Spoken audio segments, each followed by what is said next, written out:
Alhamdulillahilladzi arsala rasulahu bil huda wa dinil haq liyuzhirahu 'ala dini kullihi wa kafa billahi syahida. Asyhadu an la ilaha illallah wa asyhadu anna Muhammadan abduhu wa rasuluhu alladzi la nabiyya ba'da amma ba'du.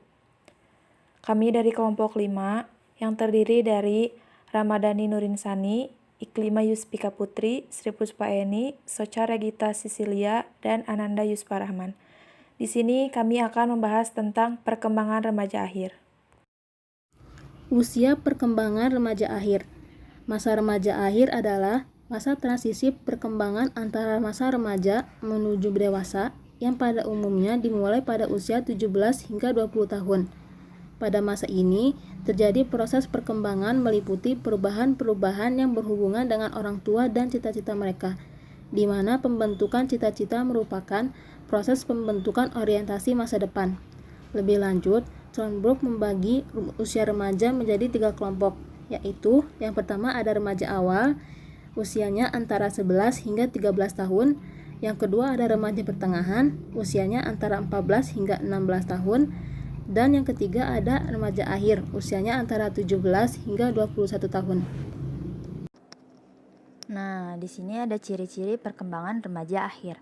Yang pertama itu aspek kognitif, di mana perkembangan remaja akhir sudah mampu mengoperasikan kaidah-kaidah logika formal disertai kemampuan membuat generalisasi yang lebih bersifat konklusif, yaitu di mana remaja akhir bisa menyimpulkan, dan komprehensif, yaitu remaja bisa memiliki wawasan yang sangat luas. Nah, lalu ada kecenderungan bakat, di mana mereka itu bisa mencapai titik puncak dalam kemantapannya untuk memilih bakat apa yang mereka gunakan untuk di masa depan. Nah, yang kedua ada aspek bahasa, di mana remaja perkembangan akhir lebih memantapkan diri pada bahasa asing tertentu yang dipilihnya. Yang pertama itu sebagai bahasa sehari-hari, dan yang satu lagi untuk yang ia kuasai adalah bahasa asing. Yang kedua ada menggemari literatur yang bernafaskan dan mengandung nilai-nilai filosofis, etis, dan religius. Lalu yang ketiga ada aspek fisik motorik, di mana laju perkembangan secara umum kembali menurun sangat lambat. Seperti remaja pada wanita, biasanya ketika mereka sudah mengalami menstruasi, perkembangan tubuh mereka itu sangat lambat. Jika ingin menumbuhkan tinggi badan, itu sangat menghambat. Lalu ada proporsi ukuran tinggi dan berat badan lebih seimbang mendekati kekuatan orang dewasa. Nah, jadi emang udah stuck di situ gitu. Kalau misalkan perkembangan remaja akhir itu sulit untuk tumbuh lagi. Lalu yang ketiga ada siap berfungsi organ-organ reproduktif seperti pada orang dewasa. Nah, jadi karena mereka akan memasuki dewasa, disitulah mereka memiliki sedikit perubahan hormon atau pemikiran seperti orang dewasa. Yang keempat yaitu aspek emosi, di mana reaksi-reaksi ekspresi emosionalnya tampak mulai terkendali dan dapat menguasai dirinya. Jadi kalau mereka memiliki emosi amarah, kesal, yang kayak gitu, mereka bisa mengendalikan emosi mereka supaya tidak membludak marah-marahnya itu. Jadi mereka bisa menahan dan mengendalikan emosi-emosi tersebut. Yang kelima itu ada aspek sosial, di mana mereka bergaul dengan jumlah teman yang terbatas dan selektif yang lebih lama, yaitu seperti teman dekat. Jadi mereka itu tidak lagi membutuhkan teman banyak, tapi mereka hanya memilih teman-teman yang terdekatnya untuk menjadi lingkupnya. Lalu ada kebergantungan kepada kelompok sebaya, berangsur secara fleksibel, kecuali dengan teman dekat pilihannya yang banyak memiliki kesamaan minat. Lalu yang keenam ada aspek moral, di mana remaja perkembangan akhir sudah dapat memisahkan antara sistem nilai-nilai atau normatif yang universal dari para pendukungnya yang mungkin dapat berbuat keliru atau kesalahan. Lalu sudah berangsur dapat menentukan dan menilai tindakannya sendiri atas norma atau sistem yang dipilih dan dianutnya sesuai dengan hati nuraninya. Lalu memulai dapat memelihara jarak dan batas-batas kebebasannya yang mana yang harus dirundingkan dengan orang tuanya. Pembahasan yang selanjutnya yaitu tentang tugas perkembangan remaja akhir. Tugas perkembangan merupakan tugas yang harus diselesaikan setiap individu dalam beberapa fase atau periode kehidupan tertentu. Jika berhasil mencapai hal tersebut, maka kebahagiaan akan dicapai. Namun, jika sebaliknya, maka akan berbuah kekecewaan dan dicela oleh orang tua atau masyarakat serta mengganggu dalam perkembangan selanjutnya. Ada beberapa hal yang harus dimiliki remaja dalam mempersiapkan diri untuk masuk ke masa dewasa supaya bisa memiliki pribadi yang utuh.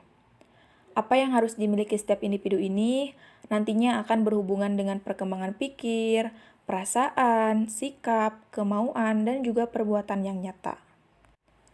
Ada beberapa tugas perkembangan fase remaja akhir, diantaranya yaitu mencapai hubungan lebih matang dengan teman sebaya, mencapai peran sosial sebagai seorang pria dan wanita, menerima kondisi fisik dan memakainya secara efektif, mencapai kemandirian emosional dari orang tua dan juga orang dewasa yang lain, memiliki jaminan kemandirian ekonomi, memilih dan mulai mempersiapkan karir, mengembangkan keterampilan intelektual dan juga beberapa konsep yang dibutuhkan untuk warga negara, memiliki perilaku bertanggung jawab secara sosial, dan yang terakhir yaitu memiliki dan menerapkan nilai sistem etika sebagai bimbingan dalam berperilaku. Masalah perkembangan remaja akhir. Yang pertama, masalah fisik dan psikomotorik. Yang pertama, kecanggungan bergaul antar remaja bahkan dengan orang dewasa sekalipun. Yang kedua, self-rejection karena self-image tidak sesuai dengan self-reality. Yang ketiga, pemuasan biologis yang tidak tepat. Dan yang terakhir, perkembangan fisik hormonal dan hormonal yang cepat menimbulkan goncangan badai dan topan. Yang kedua, masalah bahasa dan kognitif. Yang pertama, ketidakselarasan antara bakat, minat, dan kemampuan. Yang kedua, sangat rentan dengan pemikiran-pemikiran sesat, tetapi dasar logika berpikirnya kuat. Yang ketiga, belajar bahasa asing yang tidak menyenangkan, cenderung benci terhadap pelajaran dan gurunya. Yang keempat, dengan berkembangnya kognitif yang sangat kaya idealisme, mencari idola, rasa ingin tahu, dan ingin dihargai, jika tidak terfasilitasi dengan tepat, maka akan mengalami salah suai. Dan yang terakhir, masalah perilaku sosial, emosional, moralitas, dan keagamaan. Yang pertama, muncul perilaku antisosial. Kedua, konflik dengan orang tua. Yang ketiga, penyalahgunaan nafsa. Yang keempat, mudah digerakkan dalam perilaku destruktif. Yang kelima, mudah terlibat dalam kegiatan massa. Dan yang terakhir, seks bebas. Bismillahirrahmanirrahim. Perkenalkan, nama saya Saudara Gita Sisilia. Di sini saya akan melanjutkan materi dari teman saya. Saya akan menjelaskan tentang tahapan perkembangan remaja dalam sisi Islam. Islam sangat memperhatikan tahapan perkembangan remaja. Ada hal-hal yang boleh dilakukan dan tidak boleh dilakukan. Misalnya, remaja tidak boleh lagi meninggalkan sholat, menjaga aurat meskipun dalam rumah ataupun di luar rumah, menjaga pergaulan bebas dari laki-laki maupun perempuan. Remaja dianjurkan dekat dengan Allah Subhanahu wa Ta'ala dalam melaksanakan rutinitas keagamaan seperti sholat berjamaah, mengaji, berkumpul dengan teman sebaya dalam hal-hal positif untuk mengembangkan kreativitas dan keterampilan yang mereka miliki, menumbuhkan sikap peduli dan empati kepada orang lain. Remaja juga harus selalu dalam kontrol dan bimbingan orang tua karena mereka masih sangat labil dan cepat terpengaruh dengan hal yang belum mereka pahami dan mereka kenali. Remaja harus sadar bahwa manusia adalah ciptaan Allah Subhanahu wa Ta'ala yang paling sempurna. Allah Subhanahu wa Ta'ala berfirman dalam surat Al-Baqarah ayat 29 yang bunyinya, A'udzu billahi minasyaitonir rajim. Bismillahirrahmanirrahim. Huwallazi khalaqakum ma fil ardi jami'an tsumma stawa ila samaa'i fasawwahunna sab'a samawat wa huwa bikulli syai'in alim. Shadaqallahul adzim, yang artinya dialah Allah yang menjadikan segala yang di muka bumi untuk kamu, dan dia berkehendak menciptakan langit lalu dijadikannya 7 langit, dan dia maha mengetahui segala sesuatu. Quran Surat Al-Baqarah ayat 29. Yang kedua, remaja harus memiliki jiwa yang sempurna dengan menggunakan seluruh potensi kebaikan yang ada dalam diri mereka ke arah yang positif. Allah Subhanahu wa Ta'ala berfirman dalam surat Asy-Syams ayat 8-10 yang bunyinya A'udzubillahi minasyaitonirrajim. Bismillahirrahmanirrahim. Fahalhamaha fujuraha wa taqwaha qad aflaha ma zakkaha wa qad khaba ma dassaha. Shadaqallahul azim, yang artinya, maka Allah mengilhamkan kepada jiwa itu jalan kefasikan dan ketakwaannya. Sesungguhnya beruntunglah bagi orang yang mensucikan jiwa itu, dan sesungguhnya merugilah bagi orang yang mengotorinya. Quran surat Asy-Syams ayat 8-10. Remaja harus memiliki pengetahuan bahwa ciptaan Allah yang paling bernilai di dunia ini adalah mereka yang mampu menjaga dan melindungi seluruh jagat raya di dunia ini. Dan pada akhirnya hanya untuk mengabdi kepada Allah Subhanahu wa Ta'ala. Mungkin sekian penjelasan dari saya. Mohon maaf jika ada salah kata. Selanjutnya akan dijelaskan oleh rekan saya. Terima kasih. Laporan hasil observasi. Identitas dan permasalahan narasumber. Berdasarkan hasil observasi dari peneliti, maka diketahui identitas dari narasumber sebagai berikut. Nama singkatan MT, asal Kota Jambi, Buluran Kenali, Kecamatan Telanai Pura, Provinsi Jambi. Alamat sekarang Perumahan Auduri Indah, Kecamatan Telanai Pura, Kota Jambi. Tempat lahir Kota Jambi, tanggal lahir 14 Maret 1999. Usia 21, agama Islam. Hasil analisis subjek perkembangan yang terjadi pada narasumber. Dari hasil observasi peneliti dapat menganalisis yang berkaitan dengan perkembangan narasumber dari beberapa aspek, di antaranya yaitu perkembangan fisik. Berdasarkan pengamatan juga hasil observasi, kondisi fisik dari narasumber dapat digambarkan sebagai berikut.